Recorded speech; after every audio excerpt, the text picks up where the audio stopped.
the sinners was slain. So I cherish the old rugged cross,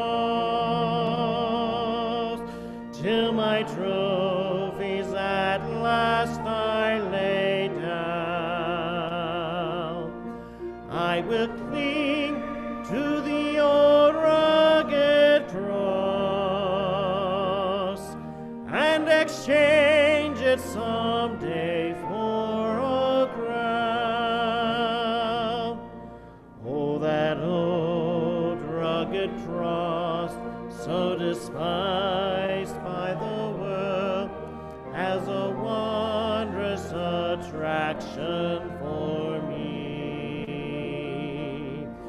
For the dear Lamb of God left his glory above to bear it to dark Calvary.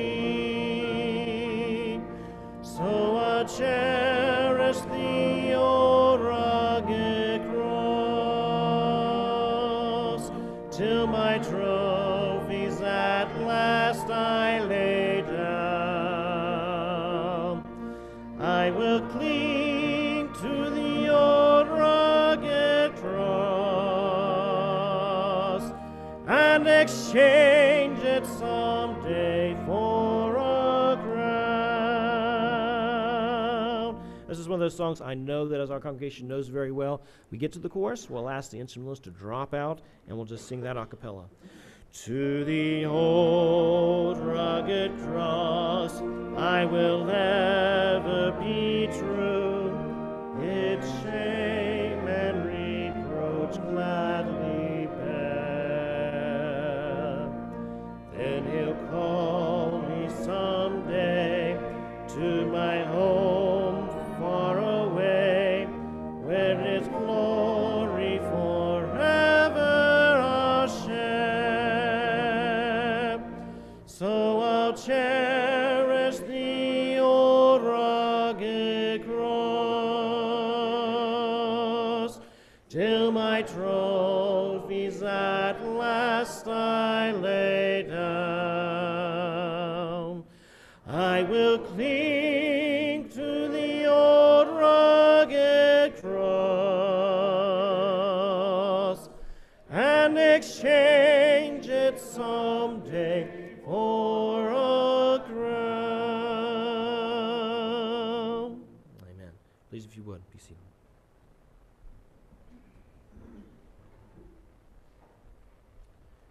Thank you again, Pastor Ray, for reminding us that next week is the cantata. Sometimes when I talk, I think I'm very clear, and then my wife so kindly says, yeah, I don't know what you were talking about. And so this morning I even had some people say, so is the cantata next Sunday or is it the Sunday after? Normally we do things on Easter, but because there's no Easter service in the evening, there is in the morning, okay? See, almost unclear there. So this will be next Sunday morning, and we wanted to do one of the songs from that, from the selection. It's actually called Blessed is He, and we know that Christ came in riding on a donkey, and at the time the people were excited. They thought, here it is. Here is the one that's going to deliver us. And they would shout, Hosanna, Hosanna, which, you know, in their mind, it's deliver us now. Deliver us from the Roman Empire. Deliver us and restore. And they were somewhat right, but just not at that time. And even his disciples didn't understand. And that's what this song is. You'll hear it. It says, you know, look in the distance. And you can almost imagine Christ coming in, and the people are praising him. And I often wonder, you know, I would have been excited, but perhaps Jesus, knowing their true hearts, he knew that that really wasn't what he had came. He came to die, not to establish his kingdom at that time. So this is called Blessed is He.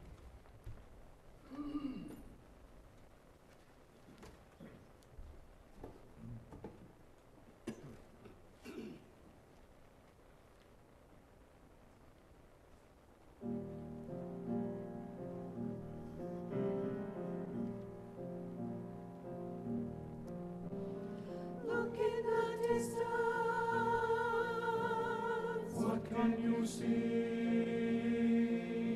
I heard the Messiah is coming, could it be?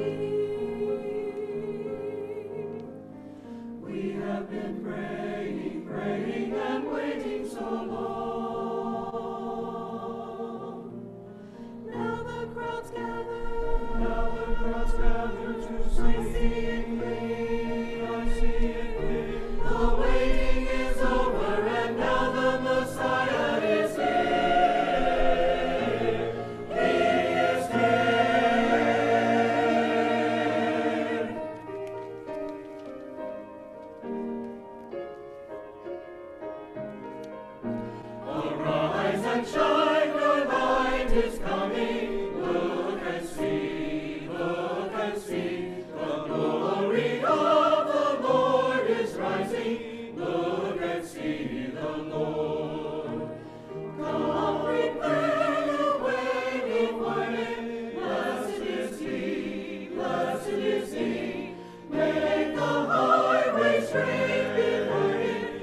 your voice and wave the branches.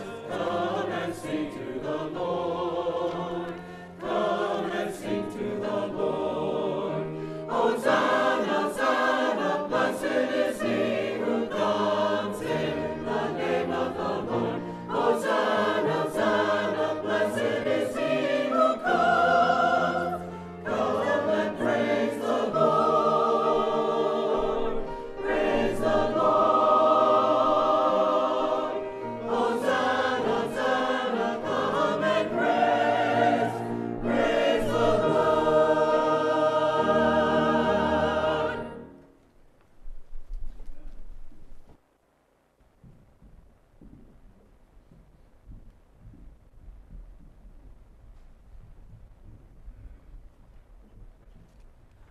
I invite you to stand and join in singing, Behold Our God.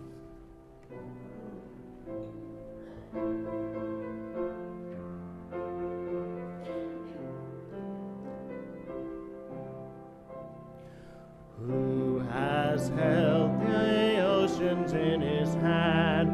Who has numbered every grain of sand? Kings and nations tremble at his voice. All creation rises to rejoice. Behold our God, seated on his throne. Come, let us adore him. Behold our King, nothing can compare. Come, let us adore him. Who has given counsel to the Lord? Who can question any of his words? Who can teach the one who knows all things? Who can fathom all his wondrous deeds? Behold our God, seated on his throne. Come, let us adore him. Behold our King, nothing can compare. Come, let us adore him. Who has felt the nails upon his hands, bearing all the guilt of sinful man? God eternal, humble to the grave, Jesus Savior, risen now to reign. Behold our God, seated on his throne. Come, let us adore him. Behold our King, nothing can compare. Come, let us adore him. Thank you. Please, if you would, be seated.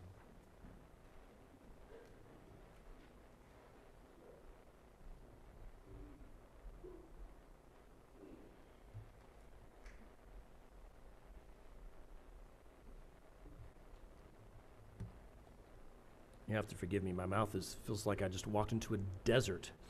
Try singing and doing that. The only thing worse is if I had to play. I'm just grateful God doesn't have me doing that. He's such a good God. You know, when I get up here and I get a chance to sing, I totally different perspective having children and having boys, and thinking, you know, I want them. You know, we talk. My wife and I talk about we want, especially our oldest one right now, to learn to bow his head when he's supposed to stand up when he's supposed to do all these things. Realistically, right now, he just does it because we tell him to. I know that. But ultimately, we want him at some point in time to do it because he loves our God. He sings because he loves our God. He wants to pray. And I know for those that are parents, that's your desire, is to do that. And, you know, it doesn't come down to just wanting him to do it, to be good boys and girls. We want him to love our God. And it's so much fun to sing songs about the love of God. This is a song that I told Pastor Ray I would like to see us do as a congregation. It's one the choir sings, but we've never done as a congregation. It's called His Wondrous Love. It's written by James Courts, And it's just a beautiful song of our Heavenly Father's love and of our Savior's love for us, His wondrous love.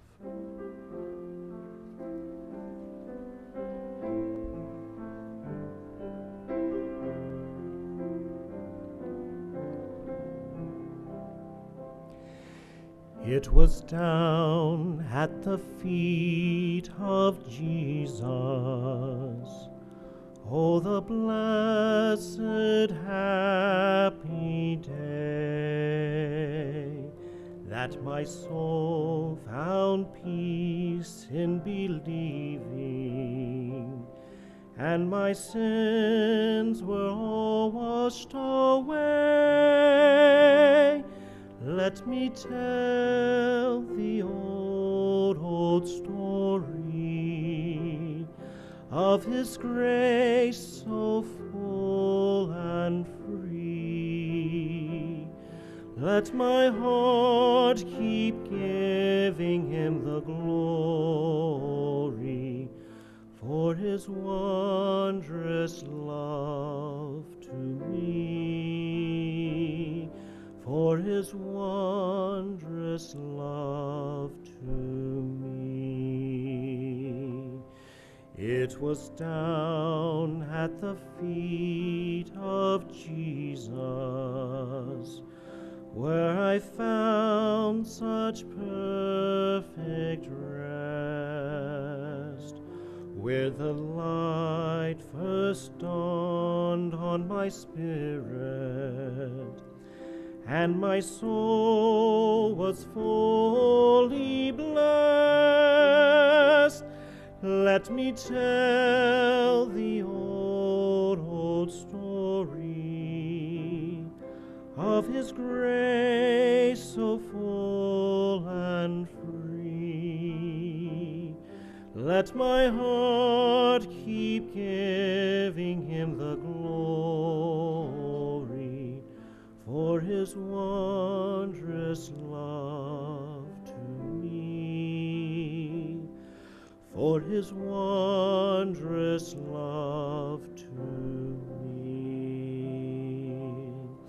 It was down at the feet of Jesus where I brought my guilt and sin,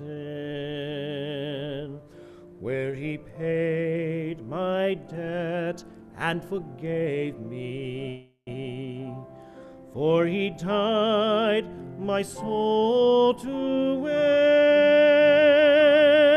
Let me tell the old story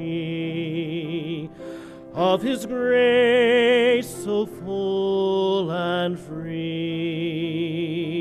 Let my heart keep giving Him the glory for His wondrous love to me, for His wondrous love to me.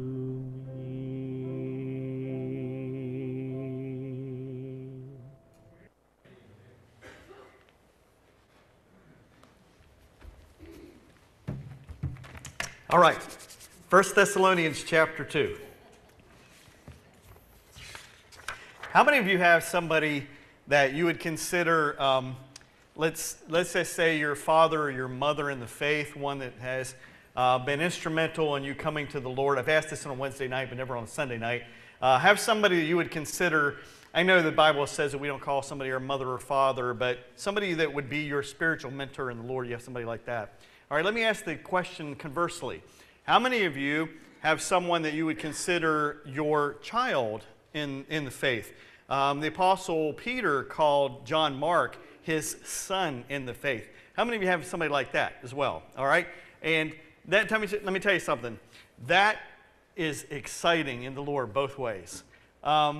When I was green behind the gills as a young youth pastor, I had a first activity as a youth pastor and had 3 people come to the youth activity. Playing this huge activity and 3 people came. And 2 of them were sisters. So I had 2 sisters and somebody else at the first youth activity. And we started ministering in the community up there. And our youth group became 100% at the time, 100% public school kids. We had kids from 7 different public schools. And for whatever reason, we really touched a heartbeat in those who played sports and then those who were part of the marching band. At one point, our youth ministry had a 20-piece orchestra of teenagers, and that was really cool. Alan, you would have loved that. Alan now has a whole bunch more than that at Christian school, but it was just a neat thing. But they were all public school kids, and 100%. And in that group, I have never seen another group of young people like that. Early on, that group grew to whatever numbers. The numbers aren't important, but they became very influential in their community. Many of these young people who went to public schools went on to Christian colleges. And one of them is the young lady who we visited in Shanghai, China, by the name of Tracy Angle. Tracy was one of the girls in our youth group, went on to become a nurse, and then went on to get her master's from there. And Tracy is in Shanghai, China, at a teaching. Now, the school that we visited, what's interesting is it is a public school. They have a nursing program, and then they have an international nursing program. So they teach the Chinese nursing, and then there's the elite of that group who they want Americans to come and to teach to be able to be nurses internationally. And so Tracy is a teacher amongst those who go and teach these young people, these Chinese, in English, how to go and to be nurses internationally through the world. And that's her ministry. And so I want to start in 1 Thessalonians Chapter 2, and I'm going to ask Riley to join me up here in just a minute. But 1 Thessalonians Chapter 2 and verse 19, and it says this: "For what is our hope or joy or crown of boasting before our Lord Jesus at His coming?" And then the phrase, "Is it not you? For you are our glory and our joy."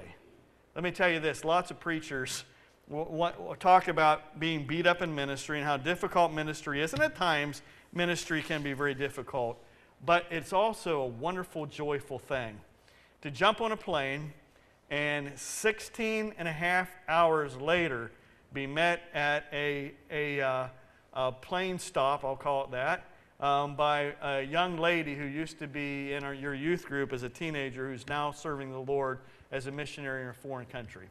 And that's exactly what happened to us. And so what I'd like to do, Riley, come up and join me. Riley and I had the opportunity. And church, I want to just tell you this. We are so grateful for your support in allowing us to go and be a part of that our hearts are just absolutely overwhelmed. And Riley has met friends in China. I don't know why it is, but she's got one of those personalities that people cling to, and some of the interesting ones too. So we'll show that here in just a minute. But I just want to start with this, okay? The trip there, all right? We flew out of Yeager International Airport, all right? And if you look at, this is the motley crew that went. There's Riley and I, and on either side is Dave and Brenda. Dave and Brenda are Tracy's parents. Dave, unlike me, is 6'5". Dave wears a cowboy hat and looks like the good old American that you would think of. And Dave and Brenda, neither one have ever been to China to visit their daughter. So on their maiden voyage there, they got to travel with no less than these 2 people right here, okay? So we took off. If you notice 2 things on our ticket here, number 1, we took off at 6 o'clock in the morning on a 16-hour and 37-minute flight, okay? And so from there then, some people can sleep on a plane, like Dave. And I'm taking the picture, but if you look behind him, I was wide awake, bushy-tailed the entire time. I just can't sleep on a plane. David put his cowboy hat down on his chin, and he was there for the duration. And that was our trip. Yeah, you on? I don't know how to turn this on. You should be on. Is she on? Yep. I'd just like to note, before we show too many pictures, that I haven't been shown any of this. So, I'm Okay. not sure what you're going to see. And I would like to make note that I made it available if you'd like to see it. All right. So the first thing is the teaching part. This is the reason that we went. All right. This is the college. It's a very modern-looking college. It's interesting because China is by no means a third world country. They are as prosperous, probably right now even more prosperous than the United States of America. It's interesting what's important to them and what's not important to them. We stayed in a dormitory, basically. In the dormitory, at night, you would come down the dormitory, the hallways were dark, and as you took a step, the hallway lit before you. It was very interesting. And so it was very high-tech in that manner until you went to the end of the hallway and you went into their kitchen, and they just had gas pipes running right down on the floor, things that just wouldn't have met code here. But this is the school. This is taken from the dormitory of where we were. This is Tracy, all right?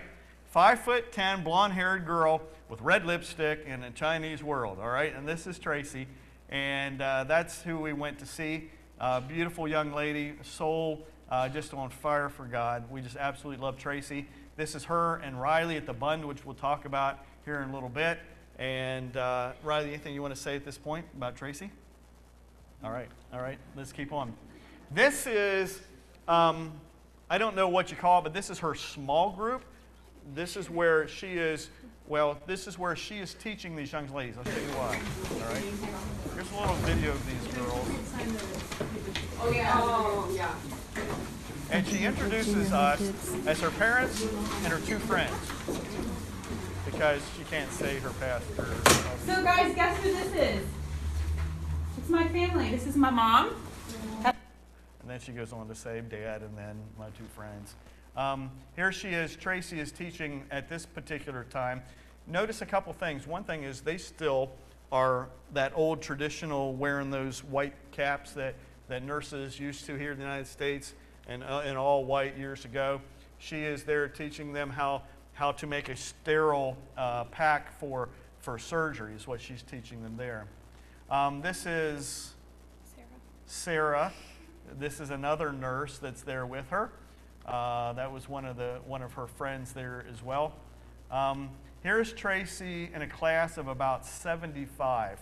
She's up front teaching, and she's teaching mental health in the hospital, okay?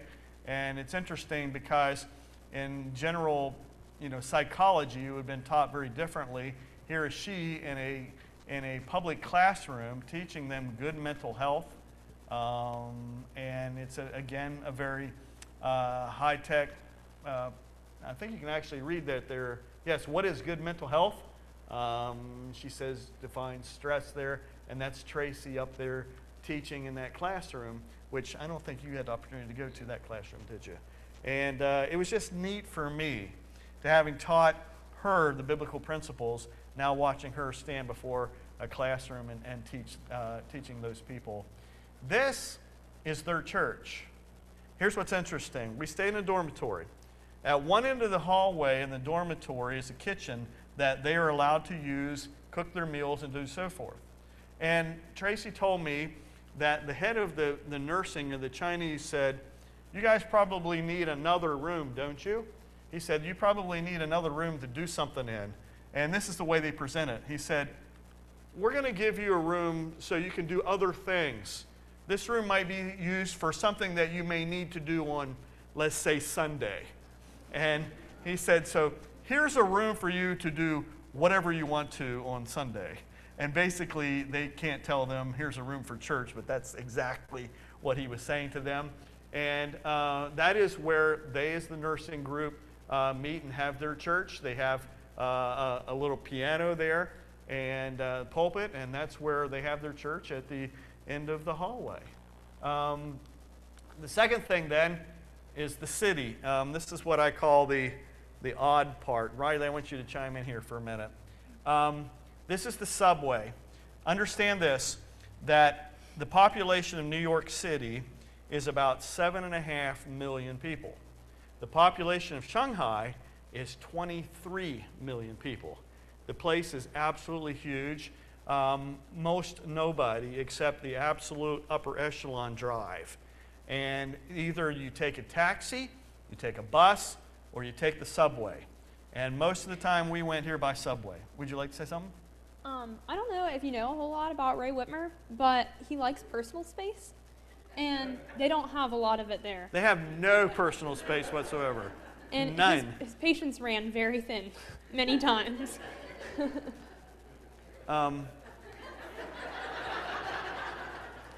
You know those people in the church that are what I call close talkers? You know, they're just, hey, how you doing today?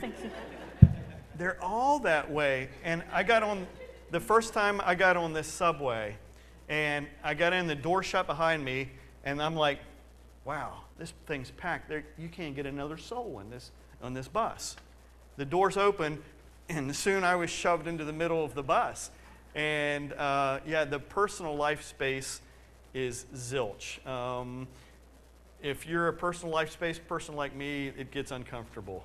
I don't know if you can see from this, but they are absolutely packed into they crammed into everything. I want you to see this. You see what this guy is doing?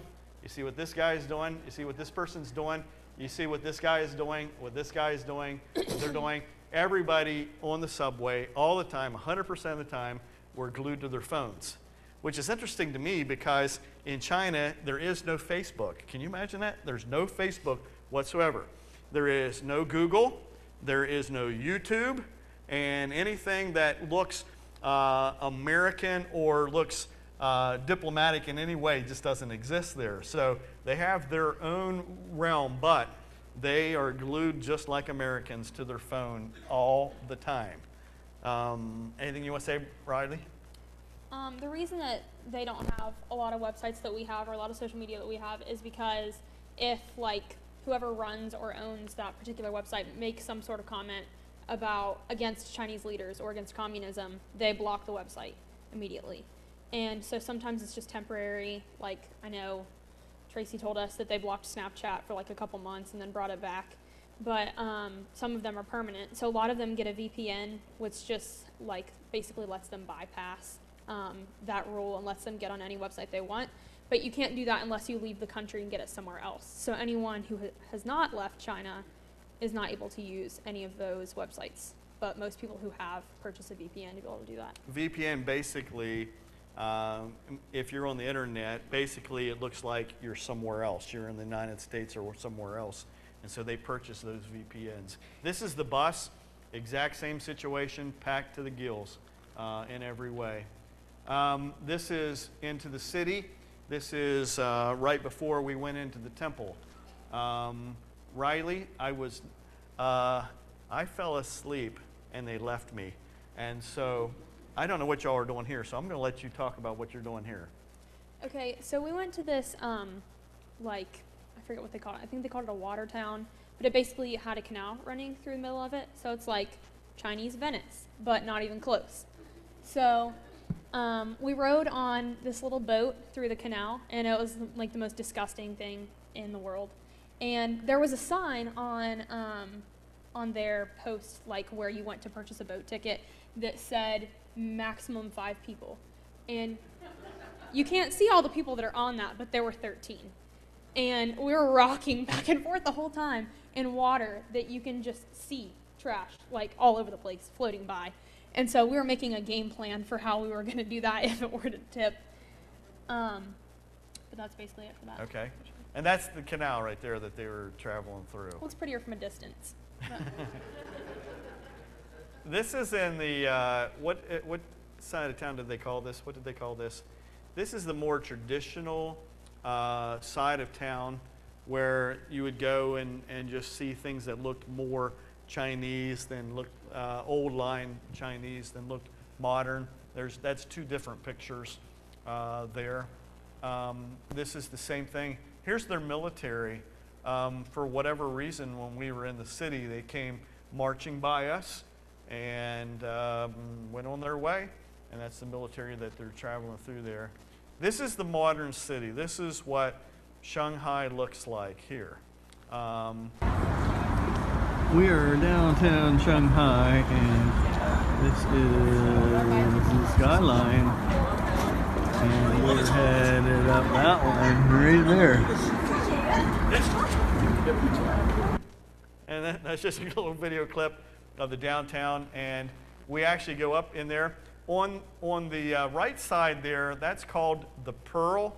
The Pearl, there's two things in China that are very prominent, more than in the United States or anywhere else in the world. And one of them is jade. If you like anything that's jade, China is a place to buy jade. And the second thing is pearls. Pearls are probably 1/10 of the price of anywhere in the United States. And that tower is just their accolade to pearls. The one on the left side is what they affectionately known as the can opener because of the open space right here. But that's a high-rise tower. I'll show you more here because the town is extremely large. There's the sky. That river, can you pronounce it? I can spell it, but I can't pronounce it in their language. But that's the river there. Again, there's part of the town, an absolutely massive town. You can see just the skyline as far as you can see. And the pollution from Yeah, miles. notice it's not a foggy day, it's a smoggy day. And that's pollution. A lot of it is their industry is very dirty. Many of their power plants are coal-fired, and it's not the bituminous coal that we're used to. And it's just a very dirty town as far as pollution goes. It's interesting, you see a lot of them wearing like what would be surgical masks around, which, you know, us being around the whole group of the nurses, they get a kick out of that because they say that does absolutely nothing to help them whatsoever, but the Chinese wear them everywhere. Again, this is from Shanghai Tower, which is the second tallest building in the world. It is the highest observatory, though, in the world. And there is Riley at the observatory there in Shanghai Tower. There we are at the Bund. The Bund is basically the riverfront where you can see in the background, and you wouldn't believe how colorful all those buildings are in the background. It's absolutely gorgeous. There's part of their town, some traditional stuff as well as some regular stuff. And that's what it looks like at night. And that is our picture. That's not something from a postcard. That is actually our picture. Actually, it's a little blurry there, isn't it? But that's from our picture. And there's two beautiful Americans enjoying the scenery there. Dad wore his WVU jacket everywhere that he went. Everywhere I went. And I didn't see another one anywhere. Our first day there was a guy on the subway, and Dad actually didn't meet him, but I talked to him. And he was like he was like 30 something. And old guy. He said, yeah. And he said, I noticed that man over there is wearing a WVU jacket. Would you happen to be with him? And I said, yeah, he's my dad. And he said, oh, I'm actually from West Virginia. I went to Concord. And I was like, what are the odds? Like, the first person that I meet would be from West Virginia. However, I didn't find much West Virginia paraphernalia there. Again, that's another picture of the town at night. Just absolutely beautiful. Yeah. No, it's a different one. This is the Bund Tower, and then that's the Shanghai Tower in the background. All right, here is the mall in red. There's art everywhere like this. This is just a picture on and on, and this people here all the time of the mall. Hundreds of thousands. In the United States, malls seem to be dying. Over there, they're everywhere. I mean, absolutely everywhere. Large, huge. That one was 7 stories. And it's just another mall. They're just absolutely everywhere, from one side to the other to the other. Then this is the temple. This is the saddest part of the trip. And as you go into the temple, this is one of the statues you go in.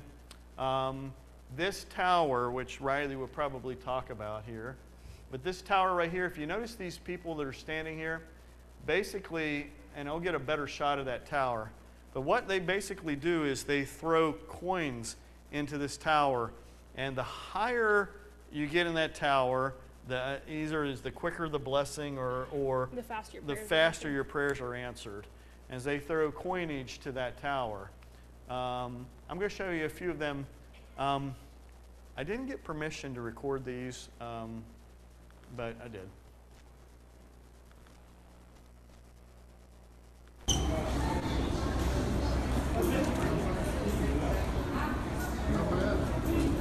If you notice, that is just Buddha.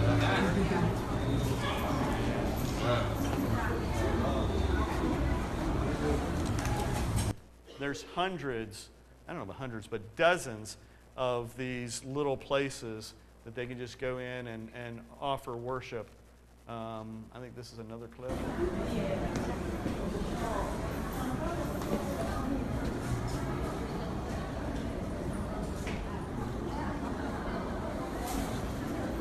And I saw no signs in there in English that said you can't video, so I did.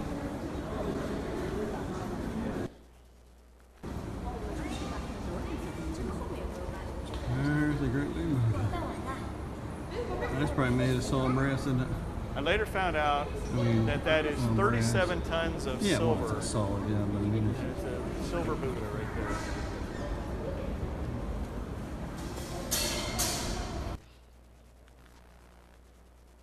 And it's a sad thing to watch.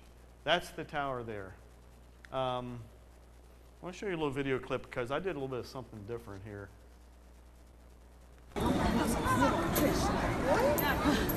好了，运起来了啊！ all right, here you go.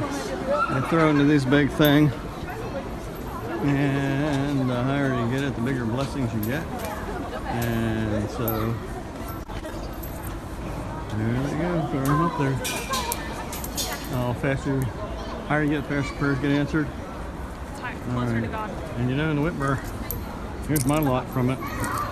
There's $4. They have coins that are a penny and all along the different denominations and coins that are $1. And they're all over the ground. So I picked up the pennies and threw them back, and I picked up the dollars and stuck them in my pocket.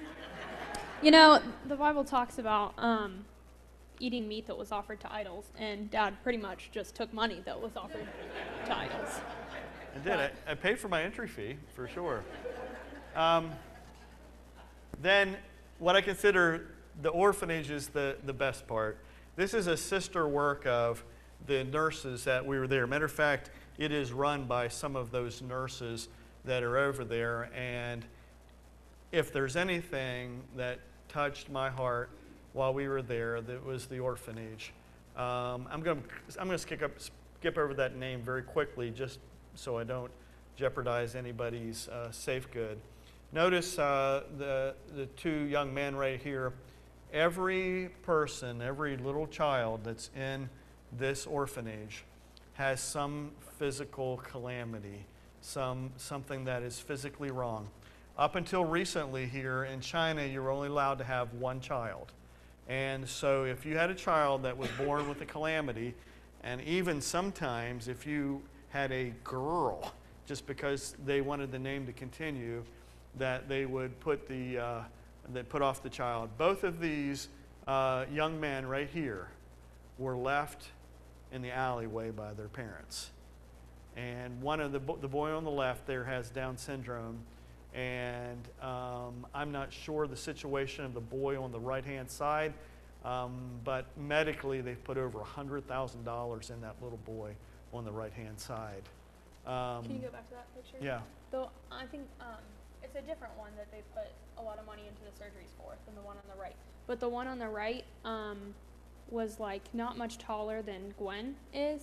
And I don't remember what they said was the problem that he had, but he's 7 years old. And he can't walk yet. And it was a result of being left on his own for so long, and then the recovery time that he had to have. This is just some row cribs where these children stay at night. This is the director of the orphanage, a man who has an absolute heart for these young people. It just is exciting to see how much heart he has. There's the little baby actually on the left there that I said had such trauma. There's Tracy with one of the children on the right-hand side. Again, there's two little ones, Dave in the background and Riley holding one there. a little boy that Riley's holding. As she was holding him, she reached down on his leg and she went on his leg. And I said, Riley, it's a prosthetic leg. And that little boy had a prosthetic leg, and we didn't even know it. We didn't even know it until Riley realized how hard his little leg was there. The room that I'm sitting in right there, they came in the middle of it, and I was really proud of Riley in this. While we were sitting there, they came into that room, and they had found termites in the room. And Riley and I had planned on doing an activity later in the week. And I looked over Riley and I said, how badly do you want to do this activity? And she said, I don't know. She said, why? I said, well, it's going to cost $100 for them to spray this room for termites. And she said, that's fine. So we spent our activity money there on spraying for termites for that room. And I was real proud of her, though she said later that she didn't really want to do that activity. So, that girl's name right there is Mercy, and she is one of the nurses as well at the club. And this is the little boy that Riley talked about that is 7 years old, and he's about the size of Gwen, or a year and a half old. Here's Riley and I just. Yeah, I mean, it's also a brain problem, so thinking is not very good, but cognitive. They just will eat your heart up. They just come and clamor all over you and just love on you. And here's what's interesting is that you can have all the money in the world as an American, you can't adopt one of those children, not a single one of them.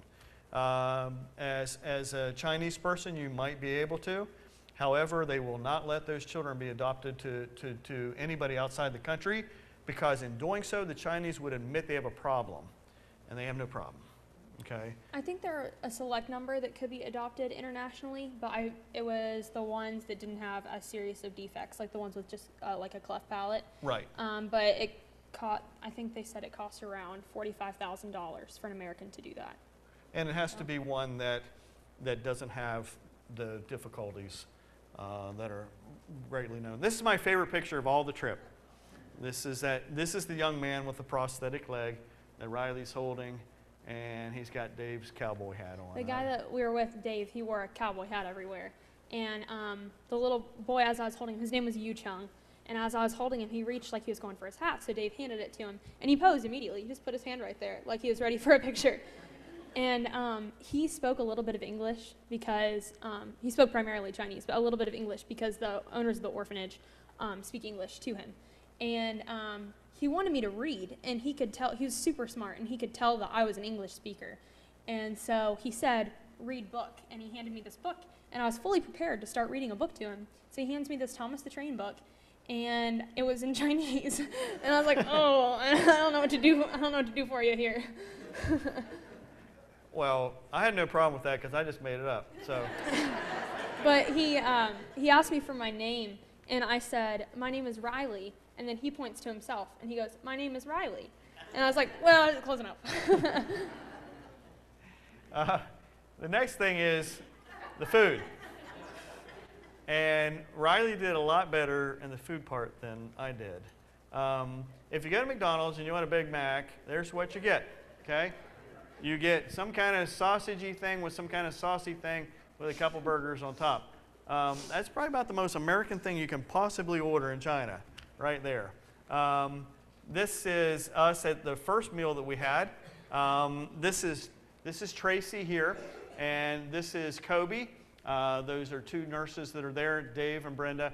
There's another young lady back there we can't see. And then there's the one lone single man amongst all those females. So I'm not sure what's going to happen there. I just kept my nose out of that, okay? But we're eating some authentic Chinese. He didn't really keep his nose out of that. Yes, I did. Yes, I did. For the most part, I did. Here's Riley, and if you can't tell, that is squid on a stick right there, buddy. And she did actually eat that. But that's squid on a stick. And it was one of the better things there to eat. I loved all the food that we ate while I was there, and Dad was not a big fan. Yeah, here's something. These things, they look wonderful. They don't taste anything like they look. I mean, not even remotely similar. I mean, that thing looks terrific. They used chopsticks, of course, there. And the first night that we went to dinner, they gave us chopsticks, and I can see just like the look of disappointment in Dad's face, like he forgot that they used chopsticks or something. And he just looks down and he's like, "Fork?" And she doesn't know the word fork. And so he goes, "Fork, fork." Because if you say it louder, they understand it better. Until someone translates for him and she brings him a fork. But in the places where they did not have forks, he just picked up a chopstick and stabbed the entire time. We're doing this together, you know that, right? This is in the market. You want a little bit of scorpion here, or some crab, or some bat wing, and I don't know what these are here particularly. And a lot of stuff looked like chicken, but didn't taste like it at all. Yeah, it's okay. Now let me tell you this. This looks absolutely fantastic. It absolutely positively was not. That was my favorite meal while we were there. Dad just didn't like that you had to cook it yourself. This is called wet hot pot, okay? This is boiling water. Inside here is broth. So you take your broth and put it in your cup, and then you take all of these things, which this is egg, and inside it is some kind of yak barf. And then these pieces of meat that look nice and marbled, I have no idea what they are. But you put it in here, and you see there's all kind of vegetables in here, and you boil it, and then you get in your cup here. But the whole time you pull out of here with chopsticks, and I could not get it down to pull anything. Dan, I just couldn't do it with the chopsticks. And so I had, beside me was a lady who helped me not starve to death by helping me get things out of this trough. And this stuff is boiling the whole time. But that looks a whole lot better than it tastes, trust me. There we are again, and there's Tracy, and there's one of her students right here beside her. And the stuff that lady ate was unbelievable. Can I talk about Lexi for a second? Well, sure. Okay, Her name's Lexi. Her name is Lexi. That's her English name. English name. And she was really nice, and she's very understanding that we're really American. And so whenever we needed to go somewhere, and it was just me and Dad getting a taxi, she would write down in Chinese characters for us where we were trying to go, and so we just hand it to the taxi. She is 20, so she's pretty close in age to me. And she is recently married, and she just graduated from their college. And she graduated in nursing, and now she's working at a local hospital in Shanghai. But her husband, Eric, is a doctor in like the outskirts of Shanghai, so she doesn't live with him right now, but that's her plan for the future. And she comes to all their church services. She's like the most regular attender of anything that they do. They also have like a meeting every Friday for the students where they teach them English by using the Bible, and she comes to all those. But she still hasn't trusted Christ as her Savior yet, because she has hesitations about thinking that if she does, then she might lose her husband. And so it's a really difficult circumstance for her. Yeah, pray for Lexi, because she's going to be ostracized by her family. She just is at that point where she understands truth, but has not applied it in her life or accepted Christ. Here's the market. This is how you buy chicken, right there. And this is an undefined meat right here. And I have no idea what most any of this is. So that's what the market looks like. How do you like to buy that right there? There you go. I just like to explain it. You know, here's where my mind went immediately, and then I went, what in the world is this? So I don't know. There was one day when we went to this like festival type of thing, and anytime you go to an amusement park, like the thing to do is to get a turkey leg. And so I saw everybody carrying around what I thought was a turkey leg, and I was like, Dad, I'd like to have one of those. And so we got one, and I was like, this is really good. And then we realized that nowhere did it say turkey leg. And so I'm still not entirely sure what leg I ate, but it was good. It wasn't a turkey leg, I'll tell you that. This is the absolute best thing that you could eat in China. These are Chinese dumplings. Basically, inside of it's a little bit of that's what's that? And a little bit of it has a lot of juice, broth in it, and inside some remnants of meat. And so that's the best thing I ate in China. Then the sights, the entertaining part. We went to the Shanghai Animal Park, and Riley and I spent 2 days in doing some sightseeing. This is the animal park that you go into. It's interesting because they don't have all the safeguards that America has in their parks. Riley met this young Jacob. Mm-hmm. Jacob was enamored by Riley for some reason, and he and Riley became buddies. And that's Jacob right there, and that's her buddy. There's Riley riding an elephant, and she rode him around good ways. And then they have pandas over there, of course.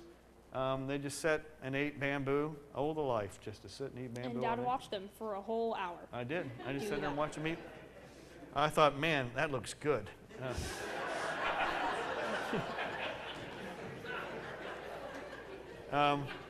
There's Riley and one of her buddies right there. Which you got to see. You got to see these. These are Riley and the lemurs, and just watch this, okay? Taking pictures? Yeah. I think you're about to get reprimanded.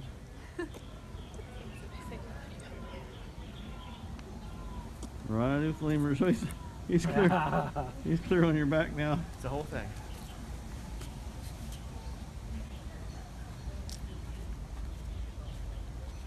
Birds of a feather flock together, you know how that goes. They know their own kind. I wonder why your ponytail is Riley, stuck do you so have anything in bad. that pocket? I didn't This one's expect over him here to show chewing on this your video. pocket pretty No, good. that's not the plan. He's on your pocket pretty heavy. Oh, buddy.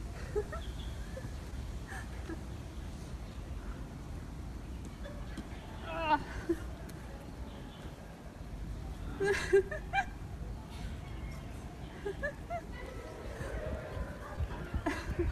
I had lots of holes in that sweater when I got back. California. You definitely made a buddy with that one there. I mean, they're all over me. Obviously. And then later, a man came up and shooed him away. Oh, this one stuck to my sweater. Luckily, it's not very I think it was expensive that long. clothing. Okay, this one down here is he's chewing on your sweater pretty good. Right? He's got a hole. No. He's got a hole in it pretty good. It's almost done, right? Shooting her hair a little bit. Isn't that cute? On your purse. Yep, this one's biting me. No, buddy. No. Ow. How You're much hurting me. you got one chewing on your purse? I don't care so much about that as I do my skin.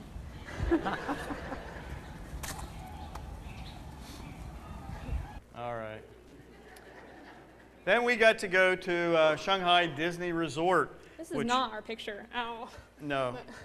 Riley is the only American teenager that's never been to Disney World in the United States, but has been in Shanghai, China. This is part of their. You see in the background there the castle, and this is was that Tomorrow World? I'm not sure what this area was. There's a picture we took there.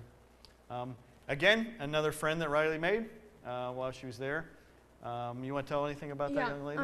I was in line like usual at an amusement park for like 3 hours at one ride. And it was supposed to be like the best ride, so I decided to wait in it. And Dad, of course, did not want to.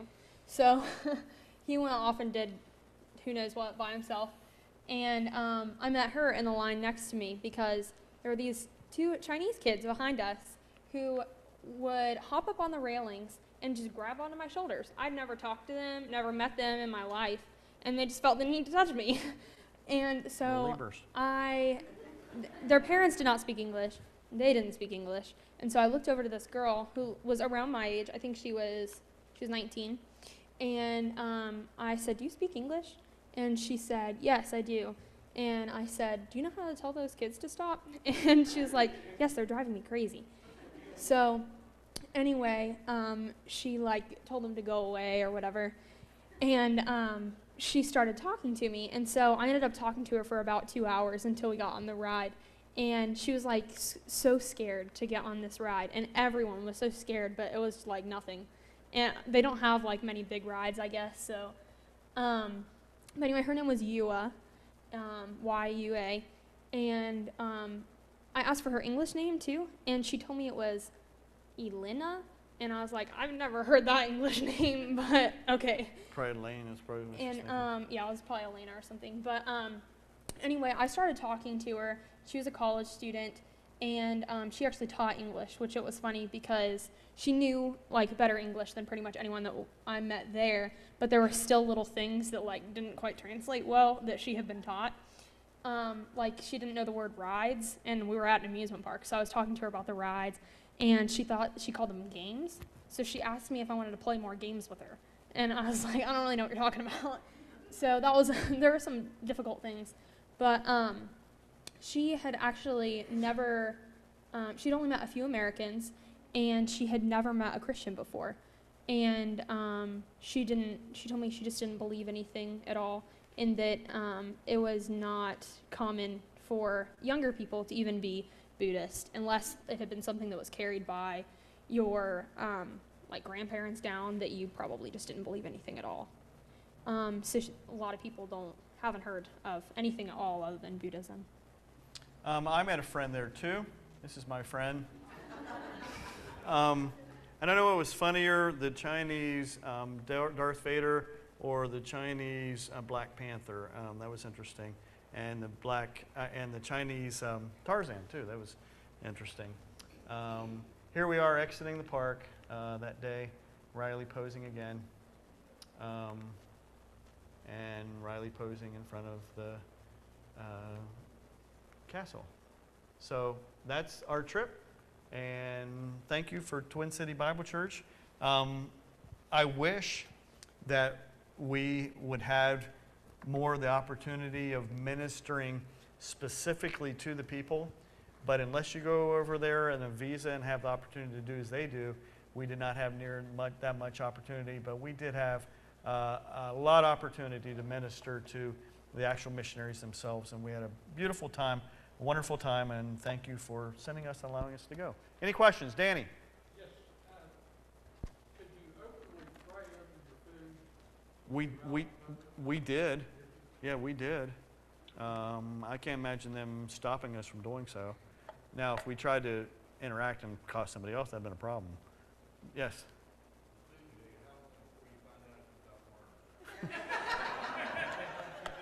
I don't know.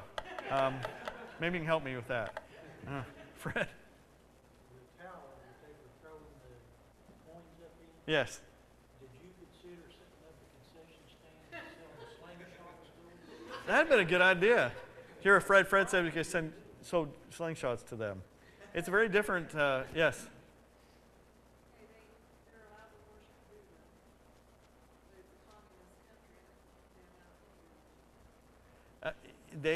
I don't know, can you answer that? That's one of their ancient religions. And so, I mean, in their temples, they're allowed to freely Buddhism open was to like that. their nationally recognized religion. Yeah. So they were like freely allowed to do that and to worship. Right. Yeah. Right. Which Dad didn't include any pictures of it, but we actually saw there was a ceremony going on at the temple while we were there. And so there were all these monks, like super traditional, how you would imagine a monk being. And they were doing a ceremony where these families would bring in like tons and tons of food, like the best food that they could possibly buy in the markets. And they would lay it down at the feet of one of these like giant statues, and then these monks would just chant for like an hour, and it was supposed to like be the food being offered to their ancestors. And the missionaries told us that what they were doing was they were praying for their dead, that they may be allowed into the presence of God. It was their worship. Yes, Mrs. Whitmer? When I was there, I saw the temple out there 10, 12 years ago. They had kind of like their mall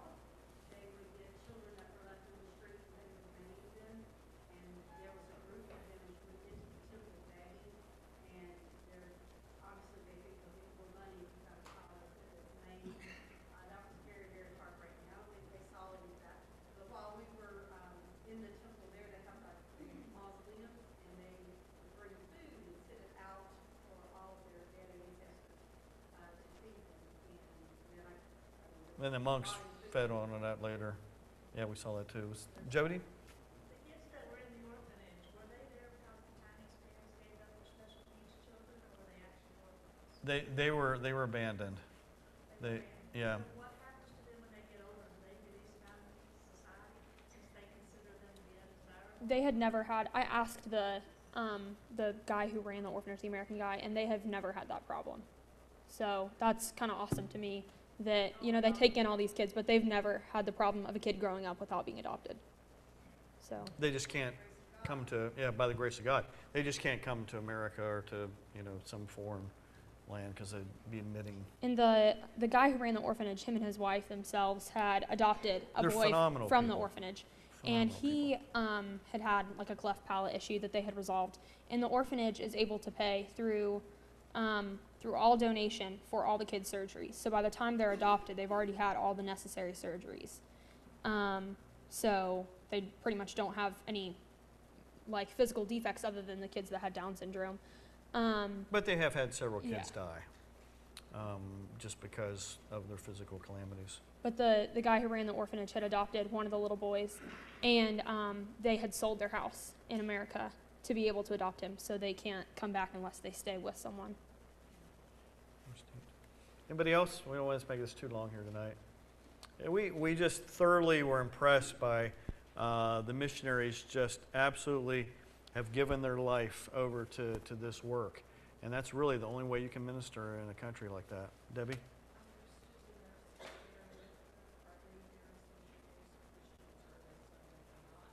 Okay, the question was, are they all missionaries? Yes, is the answer. Basically, there are two married couples.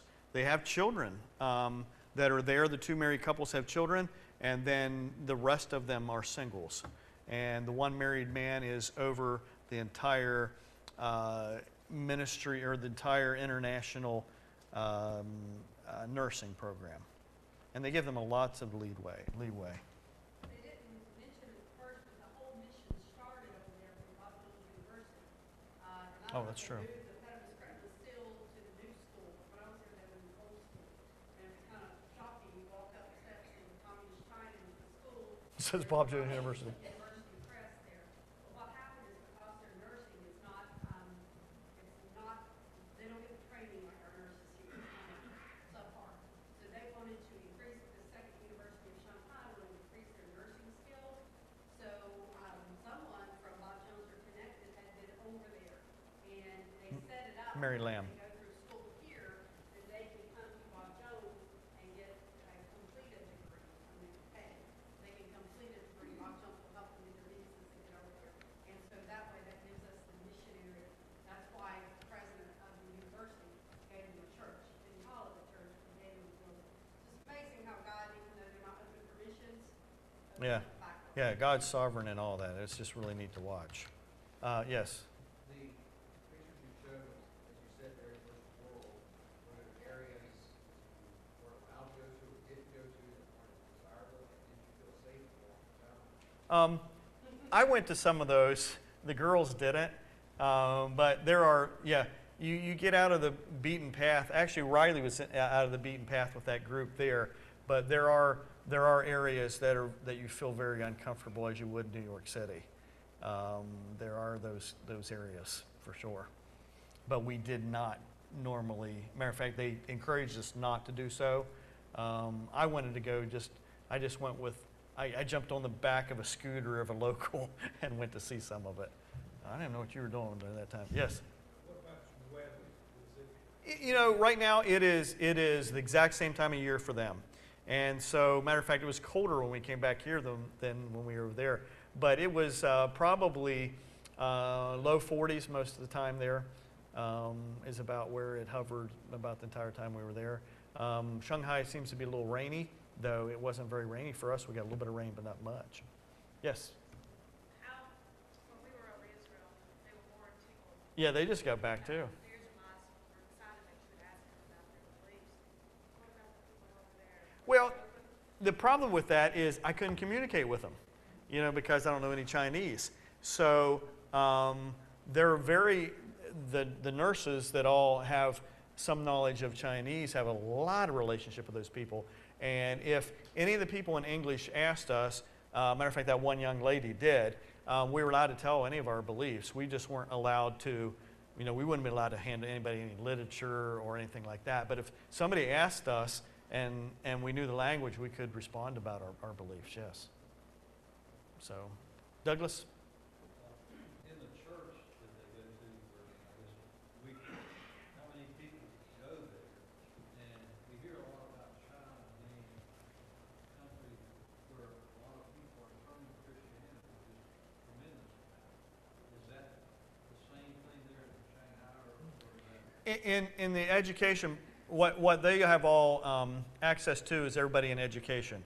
And so those students, though there are a few of them that come, there's just a handful that come to the school. However, some of those nurses go to the international churches that you're talking about, and those churches are flourishing.